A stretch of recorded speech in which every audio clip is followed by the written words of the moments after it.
By the age of 14, I was a full-on alcoholic and a meth addict. I didn't have to feel, I didn't have to know, so it was the ultimate escape for me. Sexual abuse from the age of 4 to 14 by several family members because I was so angry at the world. There was so much hurt, there was so much pain, there was so much negligence that I just fought anyone and anything because I realized that at that point I was 5 months pregnant.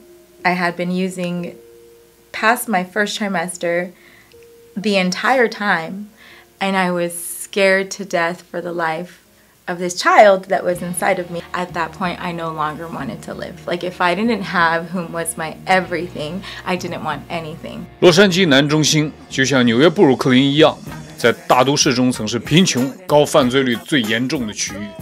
我从小就对这个区域特别感兴趣 ，Dr. Dre、Ice Cube 都成长于这个区域。因为这个区域的臭名昭著，2003年，洛杉矶市议会甚至将洛杉矶南中心永久地更名为南洛杉矶，以改变人们对这个区域的歧视。今天带给大家完整未加工的生鲜南洛杉矶中心故事。I was born and raised in South Central LA. It was a really rough neighborhood. I grew up basically with a single father. My mom left before I was even able to sit up. I think I was about 9 months. My dad was a heroin addict when my mom left. I had an older brother, so he was about a year and a half older than me. Lived through a lot of poverty, and so because of that, there was sexual abuse from the age of 4 to 14 by several family members. I was at my babysitter's house. My babysitter happens to be my aunt. So my uncle was the abuser. My dad not being fully present, not being able to be fully present because of his addiction, also being a single parent, also being extremely young. So my parents were 21 when they had me, and I was already their second child. So by the time that my dad was 22, he was already a single father with 2 children. Because of that lack of presence, there was a lot of abuse that happened, like I said, for several family members. It kind of just went on, and I believe partly of it was because it had happened so early on, so it had made me very timid and quiet as far as sharing that portion with anybody. So it kind of intimidates you and makes you feel shame and guilty that somehow it's your fault. And so you don't say anything to anybody. You don't want to get anybody in trouble. You don't want to get yourself in trouble.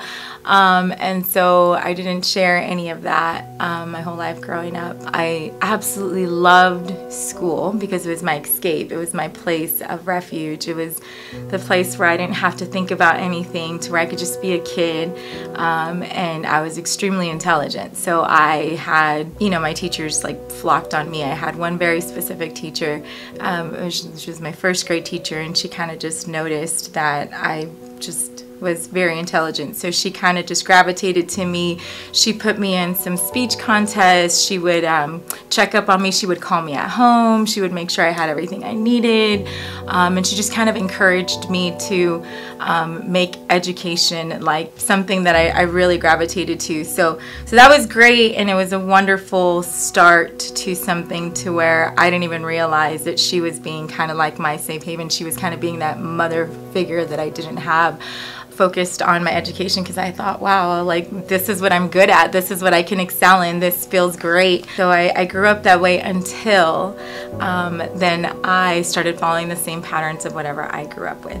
Mom comes back in the picture to I was maybe 3 or 4, and I didn't know who she was. I knew I wanted to be around this lady, but she was already pregnant and remarried, and there was a whole nother life happening that I wasn't able to be a part of. So Dad got full custody of us. There was really seldom times where I would see my mom, and then the times that I did see her, there was a lot of abuse. So I did my best to try to stay away from her and that because I didn't want to be involved. She was being abused by her husband. My brothers and sisters were being abused by their father. My mom would then abuse me because of the vicious cycle of abuse. My brother and I kind of just looked out for each other. My dad was always at work or busy, and my older brother was kind of like I guess like my parent figure. He would look out for me. He would, we would walk to school together. He was always there. So he became like my dad, my best friend, my everything, right? My protector, my everything. And then I lost touch with that teacher because my dad moved us away. I lost touch with that teacher that was kind of like that mother role for me. So unfortunately, I fell into drugs about 10 years old. I started smoking weed at 10, slowly progressed into other things that shouldn't. And so at that point, then I stopped kind of investing in my education as much. I knew I was extremely intelligent, but I didn't think I had to try because nobody noticed anyway, so what was the point of trying? Let me put it to you like this. By the age of 14, I was a full-on alcoholic and a meth addict. I didn't have to feel, I didn't have to know. There was nothing around me that expressed reality, so it was the ultimate escape for me. But I also knew that it was a very heavy drug, and because I knew how it had affected me growing up and the lack of presence from my father because he was a heroin addict, I never wanted to use heavy drugs. I kept telling myself every time that it came up, no, I'm not going to do that because if I become addicted, then that will be the end of me. Easy for me to dibble and dabble into other things. Oh, if I just do it a little bit, it'll be okay. If I just do it a little bit, it'll be okay. Until it wasn't okay. Until I was fully addicted, until, and when I say a full-on alcoholic, I don't mean like I had to have a beer a day. I mean like a bottle of Bacardi. Like my boyfriend and I would go steal alcohol and we would literally drink like either like a whole 12, 24 pack or a whole bottle of hard alcohol. That's what I mean by full-on alcoholic. And so that just being a parent now shows me how my father's lack of presence was there. And I don't think it was anything malicious or intentional, but it was definitely a lack of parenting, because me as a parent now would be like, how do you not notice something like that? How do you see your child be an alcoholic, be completely into the party scene and not realize what's going on? Like I said, I feel like my father just did the best that he could at the time that he knew. And he also grew up in abusive home where his father was also an alcoholic. To me, like I said, it's all we knew. It's what the family knew. At this point, it was a generational cycle. At the age of 16, my brother, whom I said was my best friend, my protector, my everything, he was murdered. He got stabbed. It was a fight over a parking spot. And it was the absolute most traumatic thing for me that had ever happened. When I say traumatic, I don't mean just because it was shocking. I mean because at that point, I no longer wanted to live. Like if I didn't have whom was my everything, I didn't want anything. And so I fell into a heavy depression, which led me even heavier into my addictions because I didn't want to live. Yet at the same time, there was this something inside of me, that false courage, right? That was like, if you take your life, then you're just taking the easy way out. You're not a weenie. You're not a coward. Like you're not going to. And through all that, I met whom my boyfriend was at the time, who's now my husband. We just fell super heavy into our addiction together. We were a part of a never sober crew, to where literally we were never sober. Like that was the goal. It was like you wake up, you got high on the way to school, you got high at school, you got high on your way home from school, you got high when you got home from school, you got high before you went to bed, and you did it all over again the next day.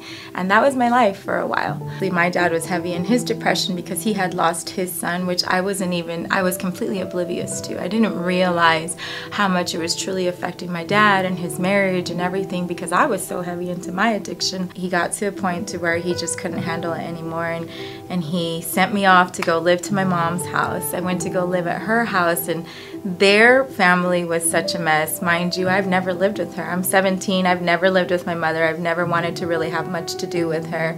And I go live with her in a 3-bedroom apartment, an abusive home with now 6 children. And so it was just chaos. It was consistent chaos. There was always fighting going on in the house, and for me it was like a living hell. And so my goal was to do whatever I could to get out of that house. But because I was so reckless and crazy, I come to find out when I started going to school out there. My mom lived out in the valley, far away from all of my friends and everything, and I think my dad thought that would separate me from the party scene. And I was at my mom's house living there for 1 month. I had managed to already get kicked out of the 7th school that I was going to. So 7 high schools because I was so angry at the world. There was so much hurt, there was so much pain, there was so much negligence that I just fought anyone and anything, and I was consistently getting kicked out of school. I was there for a month and I managed to get kicked out of school, and when we went to our meeting, my mom showed up with me, and they let her know, well, actually we can't let her return back to school because she's supposed to be a senior this year and she has freshman credits. So I was 4 years behind. And when I realized that, I realized there was no way I was going to leave my mom's house. If I was not even going to be able to graduate high school, there was no way I was going to be able to get out of there and live on my own. So there was just a fire that sprung up inside of me. I started going to a continuation school to where you can make up credits as quickly as you want, as hard as you work. And like I said, I was very intelligent. So I knew it was easy for me to learn, to do the work, to do what I had to do. But I was so far behind that I went to school throughout the day, and then I enrolled myself at night school, and I went to school day and night, and I actually graduated a month early. So that just showed me that if I was determined to do anything I wanted to do, I could do it. An opportunity for me to just leave my mom's house. In the process of all that, I got into a really big argument and fight with my mom to where I just figured there's no reason for me to stay here. I literally had just gotten my diploma in the mail maybe 3 days before that happened. So I was like, this is my way out. It's this huge blowout. I just grabbed my stuff and I left. Unfortunately, my dad didn't let me come back to his house. I was pretty much on my own at this point. And that made it easy for me to become pregnant. And so I was pregnant with my first child at this point. I'm 18 years old. I'm like, what am I going to do? I have no idea what I'm going to do. And the only reason why I found out I was pregnant was because I was using so much, my body wasn't even functioning as a woman anymore. I was using meth and LSD at the same time because meth was no longer doing it for me. So I would do it together simultaneously and I would get sick. And I didn't understand why I was getting sick, but it was because I was pregnant. And I remember coming down, but it was scary to me that I was getting sick every time I was getting high because that was my life. So I remember going to a clinic, sitting in a chair almost exactly like this. I even remember what I was wearing, and I sat in that chair, and when they told me I was pregnant, oh my God, it was like my whole world. It was also my stomach, but my whole world just felt like it turned upside down. And I had never felt so much, I guess, regret in my life as that moment, because I realized that at that point I was 5 months pregnant. I had been using past my first trimester the entire time, and I was scared to death for the life of this child that was inside of me. Lindsey 的命运会因此而改变吗？我们下一期见。But I found him with another woman in her car, and I'm pregnant out to here, and instead of him saying, you know, oh my God, I'm so sorry or anything, he tells her, hurry up, start the car, leave. So they take off. I called my dad and I said, you need to come pick me up, because if you don't pick me up, somebody will lose their life. Either he will or I will. God, this love, I never want to let go of it. This is what I want in my life forever. This is what I want my kids to be able to experience, this unconditional love that no matter what I've done and no matter what I've said, like, you're here.